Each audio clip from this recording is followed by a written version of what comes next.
عليك بتقوى الله إن كنت غافلا، يأتيك بالأرزاق من حيث لا تدري، فكيف تخاف الفقر والله رازق، وقد رزق العصفور والحوت في البحر.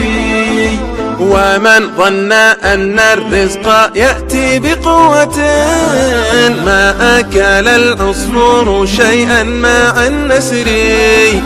تزول عن الدنيا فإنك لا تدري، إذا جن ليل هل تعيش إلى الفجر. عليك بتقوى الله إن كنت غافلا، يأتيك بالأرزاق من حيث لا تدري، فكيف تخاف الفقر والله رازق، وقد رزق العصفور والحوت في البحر.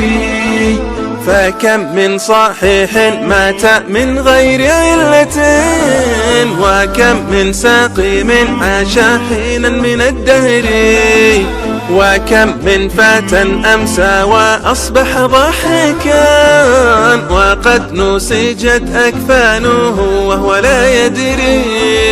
عليك بتقوى الله إن كنت غافلا، يأتيك بالأرزاق من حيث لا تدري، فكيف تخاف الفقر والله رازق، وقد رزق العصفور والحوت في البحر. وكم من عروس زيانوها لزوجها، وقد قبضت أرواحهم ليلة القدر، وكم من صغار يرتجى طول عمرهم، وقد أدخلت أجسادهم ظلمة القبر.